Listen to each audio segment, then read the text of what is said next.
রিশান, শান্ত হ বাবা, আমরা সবাই তো দেখছি। বাবা, 2 দিন কেটে গেল, ওকে পাচ্ছি না, আর তুমি বলছো শান্ত হতে। এভাবে ভেঙে পড়লে চলবে না বাবা, ওকে খুঁজে বের করতে হবে তো। শক্ত হও, আজকেই আমাদের শেষ অভিযান। আমার সন্দেহ যদি সত্যি হয়, মেঘাকে ওই শয়তানটাই কিডন্যাপ করেছে। কে বাবা? বলছি বাবা, আয় আয় আমার সাথে। জ্ঞান ফিরতেই মেঘা নিজেকে আরেক অজানা গহীন অরণ্যে আবিষ্কার করলো। চারিদিকে আগাছায় ভরা, মাকড়সা জাল বুনেছে প্রতিটি কোণে। চারদিকে অর্ধ ভাঙা দেয়াল, মনে হচ্ছে পুরনো কোনো ধ্বংসস্তূপ। চারপাশটা ভালো করে প্রয়োগ করতে থাকলো সে। বেশ পরিচিত মনে হচ্ছে জায়গাটা। মেঘা এখানে আগে এসেছে মনে হচ্ছে। বাড়িটা একদম নির্জন জায়গায়, মনে হয় না এখানে কেউ থাকে বা থাকতো। একদম ভুতুরে বাড়ি মনে হচ্ছে এটাকে। চারপাশে দেয়ালগুলো ভেঙে পড়েছে, মাথাটা প্রচুর ধরে আছে, হাত পাও প্রচুর ব্যথা। মেঘা এই জায়গায় আবার কখন এলো? কারা আনলো? কি চায় এরা? চারপাশটা খুঁটিয়ে খুঁটিয়ে দেখছিল, তখনই শুনতে পেলাম মেহুলাম্মু, কেমন আছো?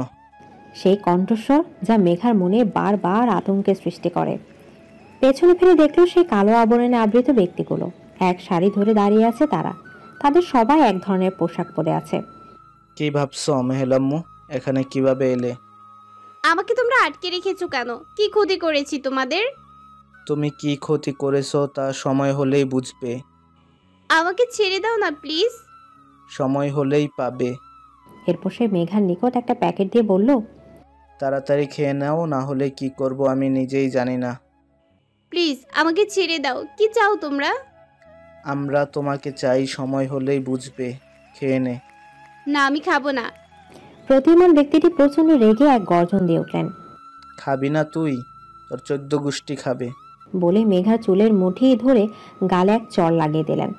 এক বিধ্বস্ত ধ্বংসস্তূপে পৌঁছেছে রিশান। আস্তে আস্তে পা ফেলে সামনের দিকে এগিয়ে যাচ্ছে সে। সামনে এক ছোট্ট কুটির তার দৃষ্টির বাইরে নয়। সামনে এগোতে এগোতে শুনতে পেল কারো কণ্ঠধ্বনি। কিরে, কাজটা হয়েছে? আরেকজন বলছে, না বস, এখনো পৌঁছায়নি। মানে? তাড়াতাড়ি কর, ওই শালা আসলে কি করবি? রিশা তাদের কথাগুলো শুনে ধীরে ধীরে ঘরে প্রবেশ করলো। তাদের কথোপকথন চলাকালীন সময় সে প্রবেশ করলো, কেউই খেয়াল করলো না। ভেতরে প্রবেশ করে রিশানের চোখ দুটো মেঘাকে খুঁজতে লাগলো, কিন্তু নেই। হঠাৎ তার পায়ের সাথে কিছু একটা লাগতেই জোরে শব্দ হয়। লোক দুটো শব্দ শুনতেই পেছন ফিরে তাকায়। তারা রিশানের দিকে বন্দুক তাক করে। কে তুই? মেঘা কোথায়? মেঘা? তুই কে? মেঘার কাছে কি? তাড়াতাড়ি বলে ফেল, মেঘা কোথায়, না হলে কিন্তু তোদের রক্ষা নেই। যা মন চাই কর, কিন্তু তুই জানতে পারবি না মেঘা কোথায়। তাকে কেউ কখনো খুঁজে পাবে না। বলেই তারা হাসতে লাগলো। একজনের কলা চেপে ধরলো, আরেকজন তা দেখেই বন্দুকের নল তার মাথার দিকে তাক করলো। রিশান আস্তে করে সরে আসে। তোকে দিয়ে কোনো কাজ নেই আমাদের, তারপরও তুই যেহেতু নিজে থেকে এসেছিস, তাহলে তোর পুরো হিসেবটা তোর থেকে উসুল করে নেই। আমি বলছি মেঘা কোথায়? ওর কিছু হলে তোদের আমি জ্যান্ত পুঁতে ফেলবো। একজন হেসে জবাব দিল, কিছুই করতে পারবি না তুই। আচ্ছা দেখা যাক, তোদেরকে আমি চিবিয়ে খাবো। চুপ কর শালা। তোদের আমি ছাড়বো না, কুত্তার বাচ্চা। আমার সাথে এত শত্রুতা কার? আমাকে এখানে আটকে রেখেছে কেন? কি চাচ্ছে এরা? কি ক্ষতি করেছি এদের? আমার সাথে এমন নির্দয় ব্যবহার করছে কেন এরা? আর এটা আমাকে কোথায় নিয়ে এসেছে? এই অন্ধকার কুটুরিতে কেন? আমি কি এখানে আগে এসেছি? এমন লাগছে কেন? এরকম নানা প্রশ্ন মাথায় আসছে মেঘার। এসব ভাবতে যখন বিভোর মেঘা, তখনই কোথা থেকে একজন রাগে গজগজ করতে করতে এসে মেঘার গালে ঠাস করে এক চড় লাগিয়ে দিলেন। তার হঠাৎ চড়ে টাল সামলাতে না পেরে মেঘা মুখ থুবড়ে মাটিতে পড়ে গেল। মেঘার নাক দিয়ে রক্ত ঝরছে, সেদিকে কোনো খেয়াল নেই ব্যক্তিটির। মেঘা পড়ে গেলে সে মেঘার চুলের মুঠি ধরে মেঘাকে টেনে তুলে, এরপর দেয়ালের সাথে মেঘার মুখ চেপে ধরে। তুই কি মনে করছস তোর আশিক তোরা এখান থেকে নিয়ে যাইব? কখনো না, একদম মাটিতে পুঁতে ফেলমু শালারে। আরেকজন এসে বলল, ভাই, ওই শালায় আগের আস্তানায় আছে। লোকটা তৎক্ষণাৎ আমাকে ছেড়ে দিলেন। কি কস? আয় আমার লগে। বলেই দুজনে চলে গেলেন। মেঘা মাটিতে বসে পড়ল, খুব করে কান্না পাচ্ছে। শরীরে জোর নেই একদম, ক্লান্ত সে। এদের সাথে যুদ্ধ করে মেঘার পক্ষে সম্ভব না। নিজেকে কেমন যেন মাটির পুতুল মনে হচ্ছে তার। চোখ দুটো খুলে রাখতে পারছে না, বন্ধ হয়ে আসছে। কিন্তু সেই নরপশুর দল আবার চলে আসলো, এসে একজন মেঘাকে টেনে তুলল, আরেকজন এসে মেঘার হাতে ইঞ্জেকশন দিয়ে দিল। চিৎকার করে উঠল সে। মেঘার ভাগ্যে কি আছে কে জানে। ইঞ্জেকশন দিচ্ছে কেন মেঘাকে? কি আছে এতে? এটা দিলে মেঘার শরীর এত কাঁপিয়ে যায় কেন? এমন কোনো করছে ওরা। হয়তো জীবনের সমাপ্তির দিকে চলে এসেছে মেঘা। রিশান ভাইয়ার কথা খুব মনে পড়ছে তার। মেঘার একটু ব্যথা লাগলে ভাইয়া অস্থির হয়ে পড়েন। মেঘাকে ছাড়া সে কেমন আছে? সে কোথায়? হয়তো মেঘাকেই খুঁজছেন তিনি। তবে কি তার সাথে শেষ দেখা হবে? বলতে পারবে জমানো কথাগুলো? মাত্র একটা বার তাকে দেখতে খুব ইচ্ছা হচ্ছে মেঘার। তাকে দেখার জন্য ব্যাকুল হয়ে উঠেছে মন। কিন্তু মেঘার তো কিচ্ছু করার ক্ষমতা নেই। মাথা ধরে গেছে, হাত পা কাঁপাকাঁপি শুরু করছে। বারবার ইচ্ছে করে তার কোলে মাথা রেখে বলতে, ভাইয়া আমি তোমাকে ভালোবাসি, অনেক বেশি ভালোবাসি। এদিকে জ্ঞান ফিরলে মেঘা চোখ খুলে নিজেকে হাসপাতালে আবিষ্কার করলো। নিজেকে হাসপাতালে দেখে অবাক। আবার এখানে কিভাবে আসলো সে? পাশে তাকিয়ে দেখলো রিশান ভাইয়া। ভাইয়া মেঘার এক হাত আঁকড়ে ধরে বসে আছেন। তার অবস্থা একেবারে নাজেহাল। নিজের একদম 12টা বাজিয়েছেন। আর ছোট মা আর চাচি একটু দূরে দাঁড়িয়ে আছেন।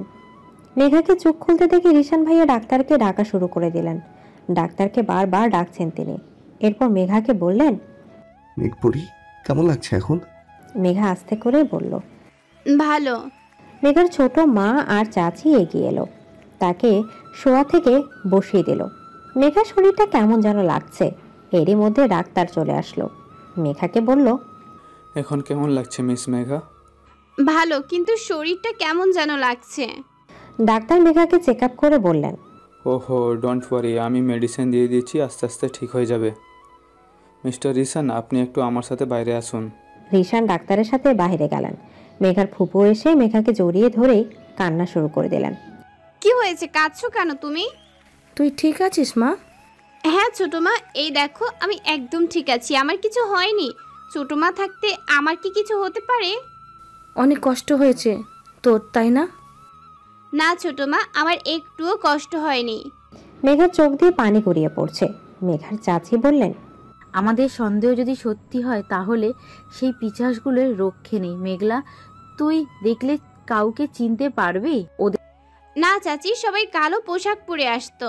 ওদেরকে পেলে রিশাদ তো জ্যান্ত পুঁতে ফেলবে।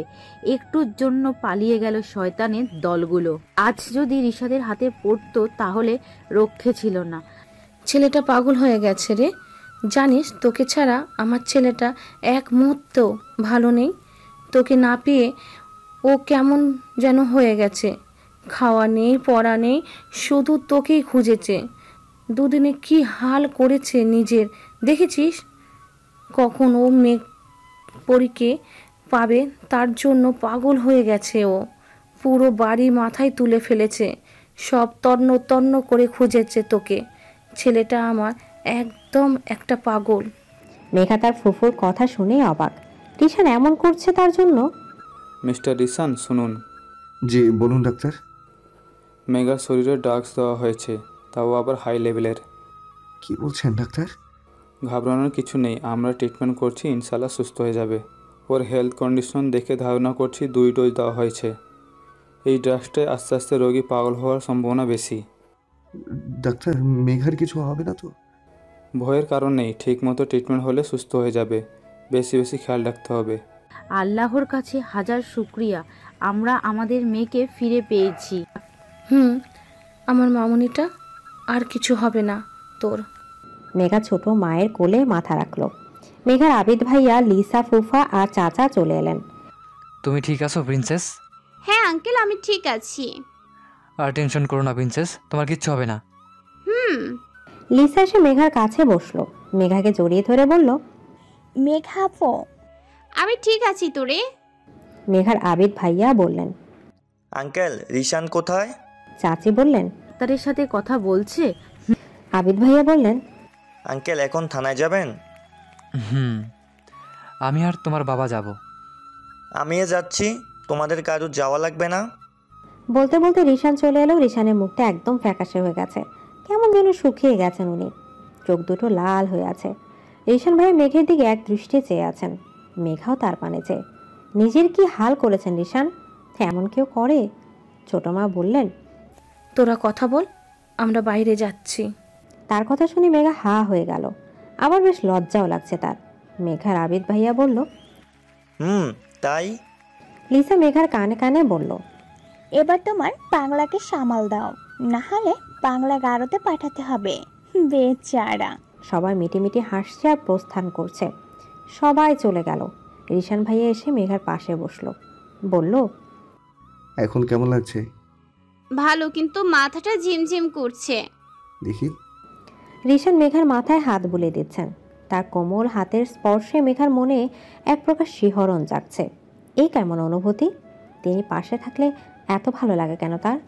তাকে কি ভালোবেসে ফেলেছে মেঘা? ভাইয়া ওরা কারা ছিল? জানি না। আমাকে কেন কিডন্যাপ করেছে? আমার সাথে কি শত্রুতা তাদের? রিশান এবার মেঘার মাথা থেকে হাত সরিয়ে নিলেন। মেঘার দুগালে হাত রেখে কপালে চুমু খেলেন। তার আকস্মিক কাণ্ডে মেঘা তো হতবাক। এরপর বললেন, তবে এতটুকু জানি, আমার মেঘ পরীকে আমার কাছ থেকে নেওয়া অসম্ভব। আমি বেঁচে থাকতে আমার মেঘ পরী কিছু হবে না, আর আমি হতেও দিব না। সে যেই হোক আমার হাতে পড়বেই।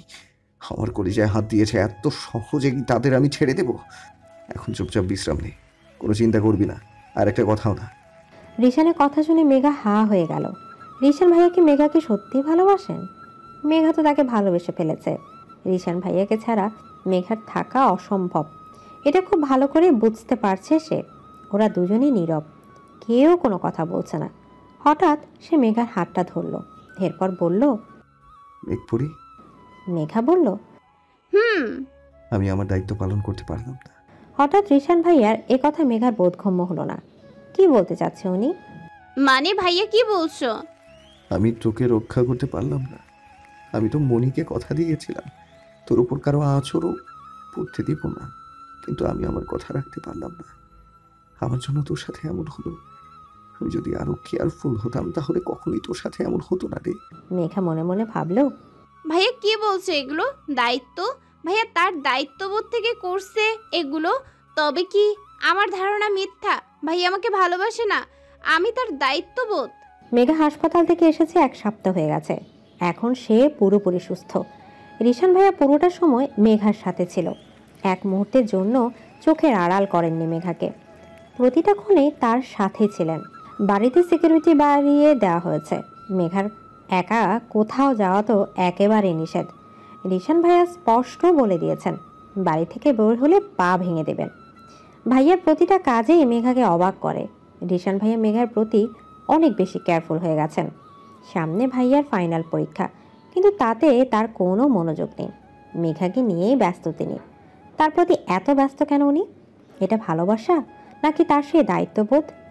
না, মেঘার আর ভালো লাগছে না। আজ রিশান ভাইয়াকে উত্তর দিতেই হবে। তিনি কি মেঘাকে ভালোবাসেন? রিশান ভাইয়া, আমি তোমাকে ভালোবাসি। সত্যি আমি তোমাকে ভালোবাসি, অনেক বেশি ভালোবাসি।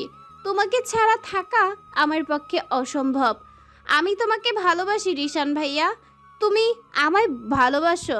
ধুর, হচ্ছে না। কখন থেকে ট্রাই করছি, বাট একটা বারেও হচ্ছে না। ভাইয়াকে আজ বলেই দিব। এই বলে ভাইয়ার ঘরের সামনে ঘুরঘুর করছে মেঘা। ভাইয়া কি ঘরে আছেন? আস্তে আস্তে সামনে এগিয়ে ভেতরে উকি দিয়ে দেখছে, কিন্তু তাকে দেখতে পাচ্ছে না। হঠাৎ নিজের কোমরে কারো স্পর্শ টের পেয়ে পেছন ফিরে তাকালো। দেখে রিশান। কি দেখছিলি? কাকে খুঁজছিস? মেঘা যেন কথা বলতে পারছে না। ভাইয়া মেঘার একদম নিকটে ওরে কোমর হাত রেখে দাঁড়িয়ে আছেন। মেঘার উত্তর না পেয়ে তিনি বললেন, কিরে বলছিস না? মেঘা তো জমে বরফ। রিশান ভাইয়া মিটিমিটি হাসছে। মেঘার কানের কাছে ফিসফিসে বলল, কিরে কিছু তো বল, কি বলতে চাইছিলি জানো, আবার বলতো। তবে কি রিশান ভাইয়া মেঘার কথাগুলো শুনছিলেন? মেঘা বিস্ফোরিত নয়নে চেয়ে আছে তার পানে। রিশান তা দেখে হাসছে। মেঘা কিছু বলতে নিবে এর আগেই শুনতে পেল, Rishan, what are you doing? কারো শব্দ পেতেই ভাইয়া মেঘার থেকে দূরে দাঁড়ালেন। তিনি নিজেকে সংযত করে নিলেন। মেঘার সামনে তাকিয়ে দেখলো তাহিয়া আপু, রিশানের চাচাতো বোন উনি। রিশানের থেকে বয়সে 2 বছরের বড়। আপু তার হাজবেন্ড আর ছোট মেয়ে তানহার সাথে লন্ডন থাকেন। আপু এভাবে দেখছেন মেঘাকে লজ্জায় মেঘার নাক কাটা যাচ্ছে, মাথা নিচু করে দাঁড়িয়ে থাকলো, কিছু বলতেই পারছে না। রিশান পাশেই দাঁড়িয়ে আছে। ভাইয়া বললেন, আপু তো তুই কখন এলি? বিডিতে আসলি কবে? তো এই তোতলাচ্ছিস কেন? ব্যাপার কি? মেঘা তো লজ্জায় লাল নীল বেগুনি হয়ে যাচ্ছে। কি ভাবছে তাহিয়া আপু? আমি তোতলাবো কেন? কি আবার ব্যাপার? আচ্ছা তাই নাকি? যা, তোকেই বিশ্বাস করলাম। তা কি করছিলি? এর মানে কিছুই না, এই তো এভাবেই।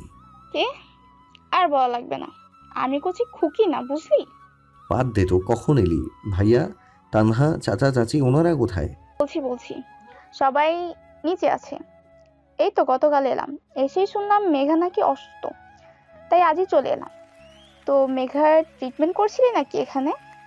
আপুর কথা শুনে মেঘা তো লজ্জায় মরে যাচ্ছে। উনি মেঘাকে লজ্জা দেওয়ার জন্য হয়তো এগুলো বলছে। রিশান ভাইয়া বারবার মাথা চুলকাচ্ছে, আর আপু মিটিমিটি হাসছে। এটা কি ট্রিটমেন্ট জানতে পারি? আপু আমি আসি, তোরা কথা বল। বলে রিশান ভাইয়া চলে গেলেন। মেঘা হা করে তাকিয়ে থাকলো। আপু এবার মেঘার কাছে এগিয়ে এলেন, বলল, নয়া নয়া পিরিত, তাই না ভাবে? মেঘা কি বলবে ভেবে পাচ্ছে না। মেঘা এতটুকু খুব ভালো করে জানে এখন আপুর থেকে আমার রক্ষা নেই। আপু হঠাৎ হেসে দিয়ে বললেন, থাক, আর লজ্জা পেতে হবে না, শুধু বলো কবে থেকে। কি আপু? এই যে কবে থেকে প্রেমালাপ শুরু। বলো বলো। আপু তেমন কিছু না। তাই নাকি? আপু হেসে দিয়ে বললেন, তা শরীর কেমন আছে? এই তো আলহামদুলিল্লাহ ভালো। এখন তুমি? আলহামদুলিল্লাহ ভালো। হঠাৎ করে তানহা এসে মেঘার কোলে বসে পড়ল। তার পেছন পেছন রিশান ভাইয়াও এসেছেন। তানহা এসে মেঘার কোলে বসেই মেঘার গলা জড়িয়ে ধরল। ভাইয়া এসে চোখ বড় বড় করে তাকিয়ে আছেন, সাথে তাহিয়া আপু। বাবা, আমি এতক্ষণ ধরে খুঁজলাম, আমার কাছে আসলে না যে? বলে আমার মেঘা আতি কাতে এসেছি, তোমার কাতে বলে দেব। বলেই তানহা মেঘাকে আরো শক্ত করে জড়িয়ে ধরল। মেঘা ওকে জড়িয়ে ধরল। বেচারা রিশান ভাইয়া ঠোঁট উল্টে দাঁড়িয়ে রইলেন। কি হলো বুঝতে পারলেন না। তাহিয়া আপু বললেন, এখন আর তোমার আন্টি নেই, এখন থেকে তুমি মামনি বলে ডাকবে, কেমন? বলেই তানহা হাততালি দিতে থাকলো। মেঘা চোখ বড় বড় করে তাকিয়ে আছে। রিশান ভাইয়া মুচকি হাসছে। আপু তো মেঘার অবস্থা দেখে হো হো করে হেসেই দিয়েছেন। রিশান ভাইয়া মেঘার দিকে তাকিয়ে তাকিয়ে মিটিমিটি হাসছে। তা দেখে তো মেঘার গা জ্বলে যাচ্ছে। আপুও হাসছেন। মেঘা চুপ করে বসে থাকলো। সন্ধ্যা হয়ে গেছে। পশ্চিম আকাশে সূর্যটা ঢলে পড়েছে। আকাশের কোণে স্পষ্ট লালিমা দেখা যাচ্ছে। গোধূলি বেলায় এক অন্যরকম আলোড়ন সৃষ্টি করেছে। মেঘা তানহা গার্ডেনে বসে আছে। তানহা মেঘার সাথে একটা দুটা কথা বলছে। ভারী মিষ্টি মেয়ে তানহা। বয়স এখন মাত্র 4, কিন্তু 4 বছর হলেও বেশ বুদ্ধিমতী সে। কথা বলার আগেই উত্তর তার কাছে রেডি থাকে। তানহা স্কুলে ভর্তি হয়েছে? মামনি। মামনি বলছো যে? মা তো বললো, তাই বলতে। ওর কথা শুনে মেঘা তো অবাক। সে মুচকি হাসলো, কিন্তু কারো কণ্ঠে থমকে গেল। তানহা, কি করছো মামুনির সাথে? ফাহাদ, তাহিয়ার হাজবেন্ড। কি বললেন ভাইয়া? কেন, তুই শুনতে পাসনি? কানে কালা হলি কবে? কোথা থেকে হুট করে এসে রিশান ভাইয়া উক্ত বাণী মেঘার উদ্দেশ্যে উচ্চারণ করলেন। এরপর মেঘা সামনে এসে কিঞ্চিত ভ্রু কুঁচকে নিজের বুক হাত গুজে দাঁড়িয়ে পড়লেন। মেঘা কি বলবে বুঝতে পারছে না। এরা আজ হঠাৎ এমন কেন করছে? ফাহাদ ভাইয়া হেসে বললেন, শালাবাবু, এমন করতে নেই। বেশি হার্ড হলে কেঁদেই দিবে, পরে কিন্তু তোমারই লস, কপাল তোমারই পড়বে। মেঘা কিছু বুঝতে পারছে না এরা আসলে কি বলতে চাচ্ছে। তোমরা কি বলছো আমাকে একটু বলবে প্লিজ? আমি কিছু বুঝতে পারছি না। এবার রিশান ভাইয়া মেঘার সন্নিকটে এসে বললেন, তুই কি বড় হসনি মেঘা? বয়স তো কম হলো না, এরপরও কথায় কথায় বুঝিস না করিস কেন? গাথি একটা। মেঘাও কিছু না বলে মুখ ফুলিয়ে তানহাকে কোলে নিয়ে চলে আসলো। রিশান ভাইয়া মুখটা মলিন করে মেঘার দিকে চেয়ে আছেন। ফাহাদ ভাইয়া হাসছেন, বলল, শালাবাবু, আগেই বলেছিলাম বেশি কঠিন হয়েও না, তাহলে তোমারই লস। দেখলে তো, এখন কথাও বলবে না। কেন? আস্তে আস্তে বুঝবে। আমি আবার 5 বছরে সব বুঝে গেছি, তাই একটু এক্সপিরিয়েন্স তো আছে আর কি। মেঘ পড়ি, তুই যখন রাগ করিস তোর মুখটা লাল টমেটোর মতো ফুলে যায়, একদম বাচ্চাদের মতো লাগে তোকে। ও কি বলছি আমি, তুই একটা বাচ্চাই। আমার ছোট্ট মেঘ পড়ি। আমার মনে তো তোর নামই লেখা, নিজের অজান্তেই কখন লিখে ফেলেছি কে জানে। মনে মনে রিশান। রুমে এসে মুখ ফুলিয়ে বসে আছে মেঘা, বলছে, ভাইয়া কি আমার সাথে সুন্দর করে কথা বলতে পারে না? আমার সাথে একটু হলেও মিষ্টি করে কথা বলতে পারে না? কি এমন ক্ষতি হয় আমার সাথে সুন্দর করে কথা বলতে? সে কি বোঝে না আমাকে? আস্ত শয়তানের হাড্ডি একটা। কি মনে করে নিজেকে সে? আর কথা বলবো না তার সাথে। ঝাড়ি ছাড়া তো আমার সাথে কথাই বলতে পারে না।